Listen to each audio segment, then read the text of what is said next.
I would meet people and they go, Susie, you'd be so proud of me. I sold all of my stock and put 100% into it. Physical gold. Like, you idiot. Are you kidding me? Bonds are far more dangerous than people realize right now. I don't think that the American dream has to be anymore where you own a home. I want you to have money. Welcome, everybody, to what I think is one of the most important webinars you will have ever seen in your entire life. We're going to be naming individual stocks that you might be interested in, ETFs. We're going to talk about bonds, gold, Bitcoin, REITs, real estate. We're going to talk about all of it, and you will be walking away with things that you can take action on if they're appropriate for you. Now, listen to me. I'm personally calling this the Dynamic Duo webinar, and the reason is this. Keith Fitz-Gerald will be joining us in 1 second, but it takes two, in my opinion, two parts of your finances for you to be secure. It takes personal finance. Should you have a will? Should you have a Roth IRA? What should you do? And that is my specialty. However, it takes a true expert to be able to tell you what stocks you should be buying, what ETFs you should be in, everything. And that is somebody who spends 100% of their time studying the markets, having been in this game for a long time. And that is Keith Fitz-Gerald. He's been doing this for 40 years. He has managed over billions of dollars and advised on tens of billions of dollars for certain corporations, certain institutions as to what they should do with their money. But here's the most important thing. I trust him. I work closely with him.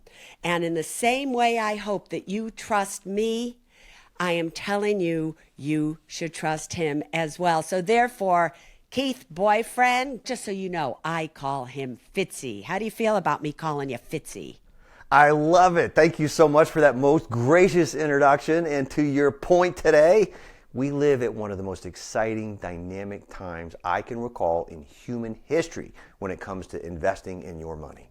All right, so let's start right there, Keith, which is, why are these times, number one, you say exciting, but why are they different than they were 2 years ago, 5 years ago, 10 years ago, where everybody thought they knew how to invest? How has it changed? The biggest single change, Susie, is a marked concentration of not only wealth, but earnings potential. Now, in the old days, you could spread your money around and you do just fine. But these days, we have the world's best companies making must-have products and services dominating the earnings landscape. And earnings propel stock prices over time, so you want to focus on them. But how does that differ? That's been true forever, that earnings have propelled stock prices. What really makes a difference? Does AI make a difference? Do the computers make a difference? What makes it different really, Keith? There are two layers that the average investor doesn't think about. Number one is all of the computerization. The options, the futures, the news, the dynamicism that we see in the headlines played out every single day. That forces a concentration in the very best, most liquid, solid companies. The second thing is that an increasing number of companies themselves are dominated by visionary leaders. They are attracting huge amounts of capital, but they're attracting it not for the wrong reasons. They're attracting it for the right reasons, because they're making products and services that we literally can't live without. We've never seen this in recorded human history before.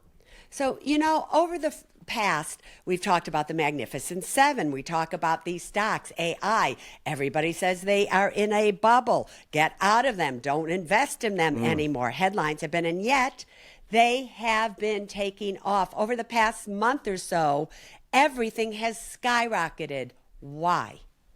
Well, that's a very common misconception, right? People are still thinking using a roadmap that was built 30, 40, 50 years ago to navigate a market that looks nothing like it used to. So this idea that we're in a bubble is really sort of a recent memory. It's not accurate. The facts contradict that. If you look at the bubble of 1999, for example, that was talking stocks and something that might be called the internet. Today's companies are backed by huge huge trillions of dollars of real revenue, real earnings, real products that are already working their way through the system. So it's a very, very different environment, and a bubble is the wrong term. All right, so you would still be investing at this point in time, correct? No question about it. All right, so let's talk about individual stocks. If you had to talk about 3 or 4 individual stocks that you would like everybody to at least look into and, if appropriate, buy for themselves, what would they be and why? Sure, that's a great question because this is about charting a course to the future, right? At the very top of the list right now, at this moment in time, would be Apple. And Apple is just everybody says it's done, it's not innovating, it's written off, blah, blah, blah. I've learned to watch Apple over the years, and one of the things that Apple does very deliberately before it changes the universe and the world we know is it goes quiet. And that was before the iPhone, before services, et cetera. I think they're going to make a huge move here this year or next when they bring AI down to the device.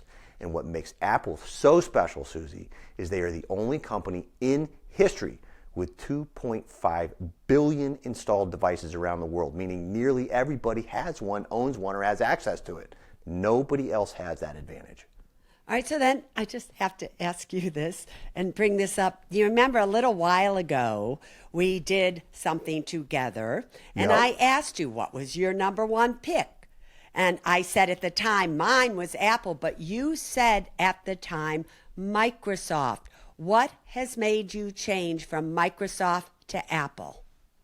Well, yes, you did. My hat's off to you. That was awesome. But if you also recall at the time when I said Microsoft has now had a great run since then. So investing changes, and that's one of the other things about the current environment that is unique, is you can't just be one and done. The fact that I liked Microsoft 6 months ago, 9 months ago, 12 months ago really is moot. Today, the question is, what would I buy today? Well, it's Apple. Microsoft is going to do great, and I hope I'm smart enough to hold it for a long time to come. Great. And so what would be another pick of yours? Another company is very controversial choice, and you're either going to love it or you're going to hate it. Want me to guess what you're going to say? He's going to say Palantir, right? Well, it could be either Palantir or Tesla. Both of these companies are incredibly controversial, but they also are incredibly unique. And again, if we look at where we are in history, for the first time, we're not talking plow blades, we're not talking cars, we're not talking physical goods that you can kick, smell, touch, taste, eat. What we're talking about is data.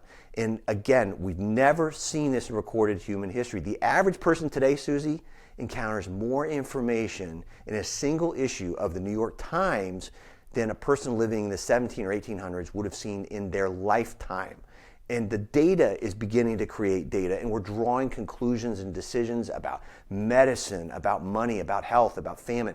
We live in an age of abundance, not scarcity, and that's why the investment environment is so compelling right now. All right, so let's just be clear with everybody, because I told them they're going to walk away with actionable ideas if it fits their investment profile. So far we have Apple. Then Tesla is what you were just talking about. And Palantir. And Palantir. Do you want to give them one more, like outside of that realm? Absolutely. What I think people ought to be thinking about is dividends and income and growth and sustainability.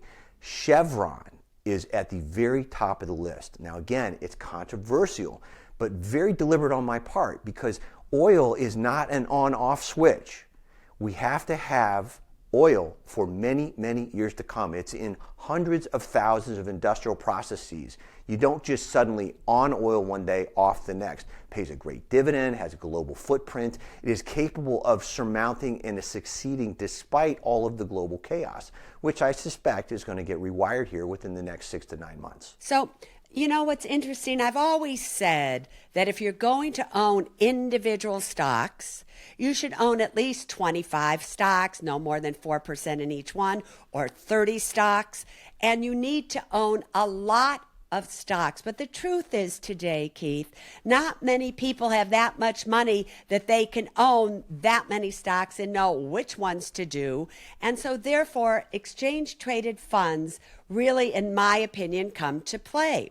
So for years now, I've been telling people, listen, just dollar cost average every month into VOO, the Standard & Poor's 500 index, or VTI, the Vanguard Total Stock Market Index, the ETF, and things like that. But I've noticed over the years that there's only a few of the stocks within the entire index that are moving the entire index. Is that true?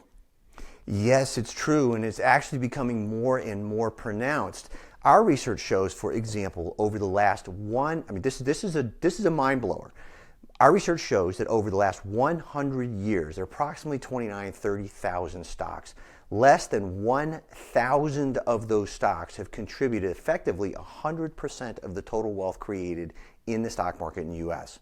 The number of companies that is creating that wealth is continuing to shrink. You can't buy 29,000 stocks and hope you're going to stumble into the winners. My supposition is you need to focus on the winners to begin with now. Would you say for the people that currently own VTI, VOO, whatever it may be, that they should probably stick in it, but also diversify among other exchange-traded funds or individual stocks? Yes, I would, and here's why. Number one, if you're investing in things like VTI and VOO, number one, definite hat tip to you. Well done. Keep doing that if it works for you, because those are great funds that get you where you want to go. You're using discipline, you're earning dividends. I mean, all the great stuff that you want to be doing as an investor. The problem with diversification and concentration that we're talking about isn't diversification itself. It's not even concentration. It's that most investors in today's environment, Susie, don't own enough of the right stocks. So if you begin to branch out into ETFs that offer you a very select focus, then I submit that is a super smart, super appropriate move where we are in history. And I have to say to everybody, of course you would think that. Yeah. And the reason that I say that is that you recently debuted an ETF under the symbol FITZ. And I just want to say congratulations to you, because the day that it debuted, over 1 million shares actually were bought. Tell everybody about Fitz, because I tell people about it. I've told people about it on the Women in Money podcast and everything. But people are like, what is a theme? What is he doing exactly? What's in it? Why did you do it? And why and who should be looking into purchasing it? Well, I will do my best. Those are some big questions, right? So the premise behind Fitz really drives to the heart of what we've just been talking about. You know, I think that the way to win is to flip everything around. Don't spread your money around willy-nilly. This is all stuff, no fluff. And we started with the premise of this. Would you, if you got the opportunity to buy 20 to 30 of the world's best, most successful companies making must-have products and services, and align your money in doing so with where the world is going versus where it's been in a single easy-to-buy ticker, would you do it? And a lot of people said yes. And is it your hopes that over a long period of time that Fitz literally outperforms VOO or VTI or any of those? No promises here, but is that your goal? Absolutely. It's the intention, because this is the living embodiment of 45 years of my research. You buy the best, you ignore the rest. All the data supports what we're doing. History supports what we're doing. If we're doing our jobs properly, my hope is that we perform very, very well and that everybody enjoys their trip at the table. Yeah. You know what's interesting, Keith, is that a lot of times people hear, oh, Fitz just came out, I got to buy it, it's going to go straight up. Everybody, I personally want you to understand an ETF is not like an IPO where all of a sudden the stock comes out and everything. It is a process. And I think, Keith, it took you 2 or 3 years to actually get it all together, everything that's behind it, to make it be what you want it to be. But the point I want to make here is that, would you agree with me that the way that you would want people to invest in Fitz is through a dollar cost averaging approach, number one, and number two, with the intention of holding it for 5 years, 10 years or longer? Because you, I think, told me that you wanted to create an ETF with the stocks that are going to be there and that you must have, which is why you're calling it the must-have portfolio, for a long, long time. Is that correct as well? Yes, it is. And this is just as true for Fitz as it is for any other disciplined investment product. I'd love to be able to tell you, hey, take everything you got and put it in. But number one, that would be inappropriate. Number two, that would be a disservice to you as an investor, because we live in an age where Wall Street's computers have run amok, where the go-fast traders regularly exploit individual investors. Having a fund like this and using a tactic like dollar cost averaging or value cost averaging gives you the advantage because it removes the emotional uncertainty. It means you don't have to pay attention to the daily headlines if you have a confidence in the companies that are in the portfolio. I want you all to understand that this is a managed ETF, obviously managed by Keith. That means there's an expense ratio of 0.75% on it versus your indexed ETFs that have like 0.03 or whatever it may be. And I imagine a lot of you are going to look at that and say, well, that's really high, Susie. Why should I pay 0.75% when I could pay 0.03 and buy the whole market? Keith, I just need you to address the answer to that question because people have been emailing me that question.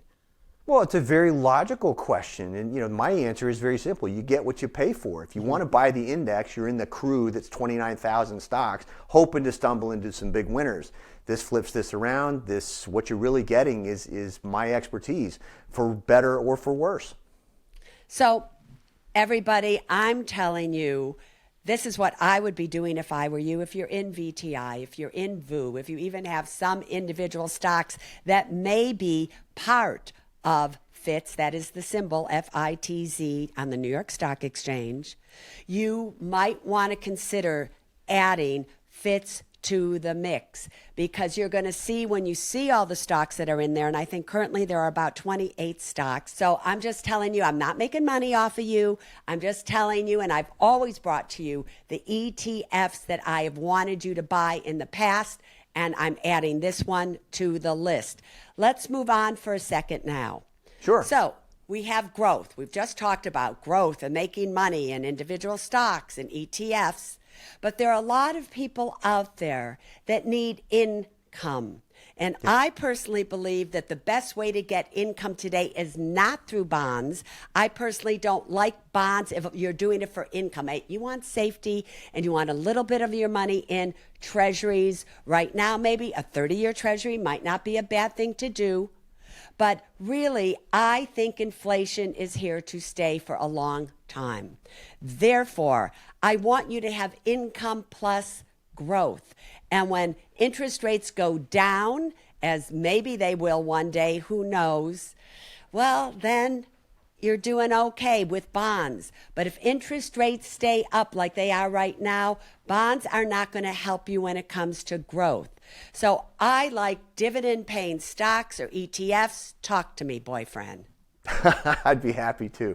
So I just happen to have a handy-dandy cheat sheet here of some names that I really do like, because you want two things. You want quality and stability when it comes to growth and income, right? Is that because you knew I was going to ask you for individual names?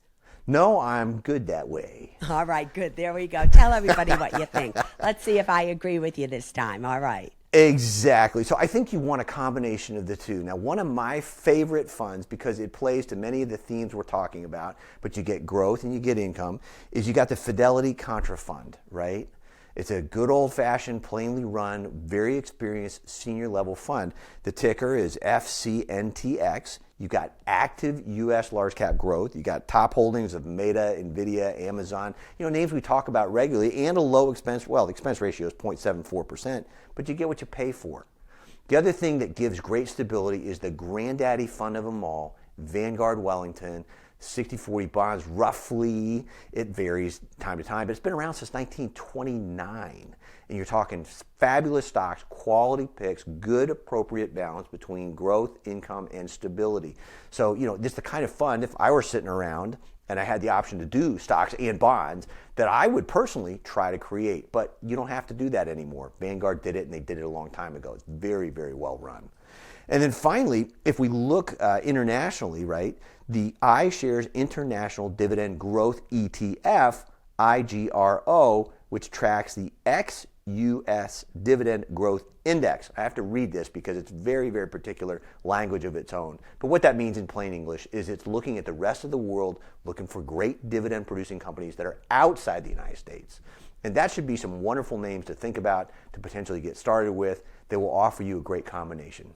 So a lot of you will have Schwab Dividend, Noble, all of those ETFs. I forgot to mention that one, the Schwab Dividend Fund. Yes, great one, great choice. All right, so and those are just some dividend ETFs that also offer you growth that you might consider. Now, I'm just going to put a pin in all of this for a second and say to you, Keith, things change. And you know they change. So here we are giving this webinar June 4th, 2026. Would you be willing to join forces with me to make sure that everybody who's registered for this webinar and the last one, that we do a quarterly update for them about everything that we've recommended, how things are doing, and if anything is changing? You up for that, doing that with me?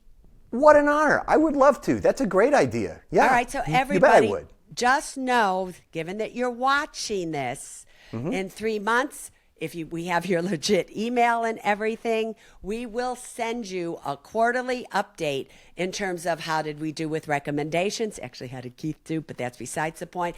Maybe I will add some of my own recommendations to it. And just to keep you abreast as to what's happening in the economy, interest rates, and things you need to know. Let's jump for a second here to real estate. Okay. Real estate. Here we go. I personally am not a fan right now of real estate. And the reasons are plentiful out there, but mainly it's not because of what mortgage rates are at. Oh, no. It's because what's happening in the climate. You cannot watch television today, in my opinion, and see anything other than destruction, floods, hurricanes, tornadoes, all these things that are happening that are actually affecting the possibility of you maybe losing your home. That's number one. But number two, because of all that destruction that's happening, insurance is over the top. It just is. So you have to know that unless you own your house outright, that you can afford the insurance premiums, the property taxes, the maintenance, and the climate risk when you own a piece of real estate, especially your home. So I don't know. I don't think that the American dream has to be anymore where you own a home. I want you to have money. I want you to have security. I want you to know that no matter what happens in the climate or whatever in your life, that you're okay. However, there is a way to own real estate without owning a piece of property or a rental property itself. Tell everybody, Keith. See if you know what I'm thinking about. I do. And you're going to get into something called a real estate investment trust. Yes. Yeah. And real estate investment trusts are a great potential investment because if you get the right one, you can get people who spend all of their time on real estate, who have appropriate income coming in. You can get growth in professional management for not a lot of money without all the hassle or the risk that Suze just spoke about. So if they were to buy some REITs, and listen, everybody, I'm not here saying you shouldn't buy a primary residency. You shouldn't own a home. You shouldn't do whatever. But those of you especially that take real estate as your income, as the way you invest. I know people out there, Keith, that have 100% of their investments in real estate, apartments, this and that, because in the past they went up so much in value and it was very different in the past and they still own them. So I'm talking about today. There are other ways, everybody, to make money other than buying a home, flipping it, having 4 rental properties, depending on somebody to be able to pay you rent. There are, and I personally think, more wealth will be built in the stock market and owning the right ETFs, the right individual stocks, the right REITs, and so forth than real estate. Before I go on, do you agree with that or not, Keith?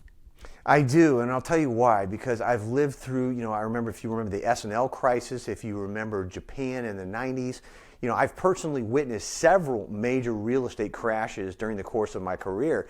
So I'm a huge fan of REITs, particularly if they're properly constructed and in the right types of property. What are they, Keith? Do you have any on hand that you might want to suggest? Well, I tell you what, there's a couple, and this is an environment that is changing very rapidly. And so let me just give a couple caveats. I would stay away from anything that is Class A office space, meaning big towers, all the kind of stuff you see in television that's vacant where the urban areas are struggling. I would stay away from shopping malls and strip malls and any of those things that again, used to be great sort of backbones for REITs. And I would instead flip that around to the things you and I've been talking about, the big themes of our time, one of which is we're all getting older. And so if you look for REITs that focus on medical care, post-surgical, geriatrics, longevity, my favorite is Care Trust, CTRE, because of all of those things. That's a growth trend in an industry that is otherwise unstable. For Care Trust or other REITs, should they be owned inside of a retirement account or outside? I'm going to defer to you on that one because you've really got more expertise in that area than I do. I'm, of course, going to say, you know what, you got to talk to your advisor on that. But you have been talking about this for years, Susie, so I'm going to flip that one back. A lot of them, because of how the income is taxed, everybody, you would be far better off, in my opinion, on the majority of REITs that you own should be owned within a retirement account, not outside. That's why it's important, seriously, that did you see what Keith just did? There's a part that I know. Maybe Keith doesn't know when you should have a Roth IRA or an IRA, or should you convert or should you not, or whatever it may be. That's why, really, Keith, we need to do a podcast together. We should, shouldn't we? That'd be fun. I don't know if I could take you every week. That's another story. That's a whole nother story. But anyway, you need both of these things, just so you know, to make your entire financial home really in perfect order. Do you have any others besides Care Trust? I want people to think seriously about some of the public storage type ETFs. REITs. And the reason is that as people begin to move around, as the housing market changes, as we've seen the migrations to and from various states in this country, there's a lot of people who have to put stuff in storage. Now, that can be a very significant source of income. All right, so we've covered that. Let's briefly touch on bonds and just your opinion on bonds. I gave everybody my opinion. If you agree with me on it, then we can go on. What do you think? Well, bonds are far more dangerous than people realize right now. The global bond market, I think, is something like 160 some odd trillion dollars. It's bigger than the stock market, which is 140 trillion or something. But the problem with the bond markets is structural, Susie, and let me explain what that means. Everybody talks about just like rates and here's the bond and here's this. What they don't understand is that institutions like pension funds and endowments and family offices, they have to go to market to buy these bonds. So they're effectively captive. This is why the Fed is struggling. So bonds to me are far more dangerous than people realize because of the institutional involvement. It's not just about the rates anymore. I would rather see quality stocks with quality management than a passive index that could go up or down based on a whim. All right, next, gold. Right? Oh, right? Here we go. Yeah, I know. And gold has been very controversial because so many people, I think I told all of you this before, I would meet people and they go, Susie, you'd be so proud of me. I sold all of my stock and put 100% into it, physical gold. And I'm like, you idiot, are you kidding me? Oh, my goodness. Would you be a buyer of gold here or would you not? Or would you be a seller of gold here? Gold is a walk-away trade to me because of the institutions. People think they're buying gold and it's about the metal, it's about the currencies, it's about the dollar, it's about all these macro factors. It is not anymore. The linkage between gold and rates that had existed for 100 years broke in 21, 22, 23. And what you've got now, Susie, is a big institutional mosh pit. And there's options and futures and contracts as much as $50 in paper gold for every $1 in real gold. And what that means is that history shows we potentially are looking at a 20, 40, even a 50% decline from the peak that was hit earlier this year. So obviously, I've told many of you, if you want to invest in gold, I don't have a problem with you putting a small amount, 1%, 2, 3, small, into the ETF gold. You can disagree with me, Keith. Do you disagree with that? No, I don't. I think that, again, from a broader perspective, if you've got a little bit and the objective is to help stabilize everything else you own, that's a great idea. All right, one last topic, then I will let you go. Bitcoin, crypto, your opinion. Well, it's one of those things that is sort of a mix between reality, fantasy, and delusion. I think probably owning a little bit of Bitcoin is great. I don't personally own any right now. I own the institutions that are moving it and trading it and developing all of the institutional vehicles that trade around it, but I don't like it itself. So if you're gonna own it, you wanna go into the ETF that you have recommended. All right, and the ETF that I've recommended is IBIT, IBIT. So if you want to do Bitcoin, that's how I would do it. I know a lot of you like to do it, just buying the Bitcoin, like buying the gold, but that is up to you. Fitz, I just want to wish you the best of luck with your ETF. Again, Thank the you. symbol, everybody, is FITZ. Your dollar cost averaging into it, it's about $25, $26 a share, right in there. It's something I really think all of you should do. And again, congratulations, boyfriend. Thank you so very much, Susie. It's a real humbling journey, and thank you. Don't you just love him? I have to tell you, I adore that man. Not just because of who he is, not just because I trust him, but he is just such a great human being. All right, next. Listen, it takes more than just exchange-traded funds, individual stocks, bonds, Bitcoin, for your entire financial picture to be 100% secure. And therefore, I want to talk to you right now briefly about just a few things that every single one of you needs if you already don't have it. Forever, I've been talking to you about the must-have documents. What are they?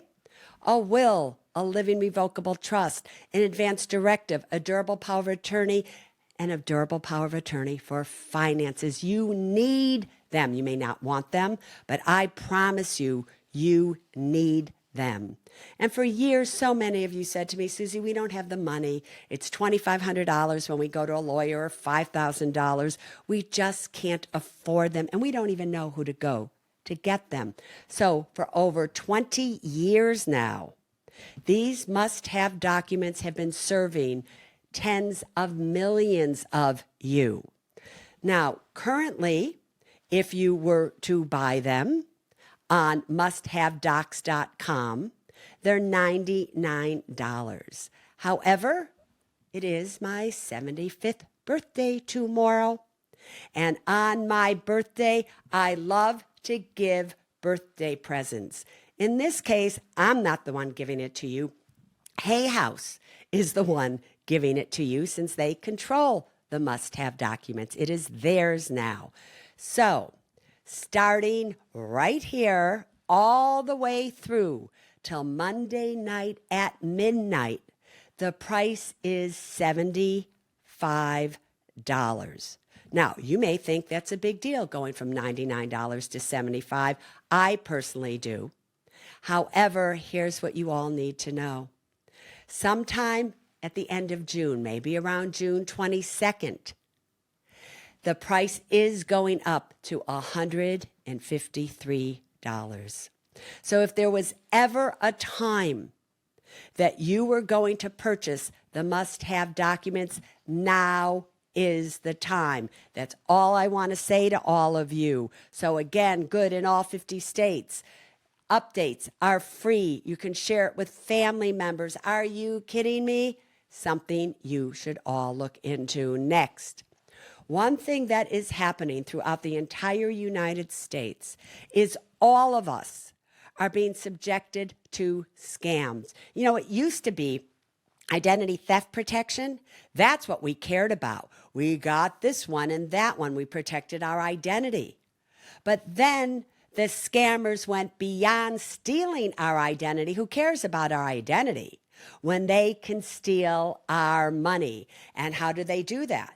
They come directly into your home via email, however it may be, and they connect with you. And before you know it, you have been subjected to a scam. You're investing in something. They got your money. They pretended that your daughter or somebody was in an accident. Happens every way possible. But here's what's so sad. Identity theft doesn't solve that problem for you. You need a product.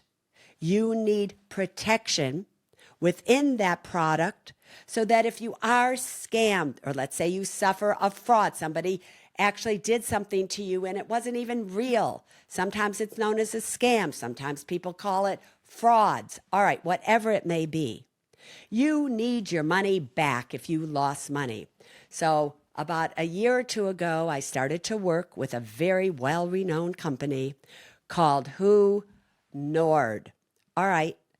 And together we created what's called the Ultimate Scam Protection.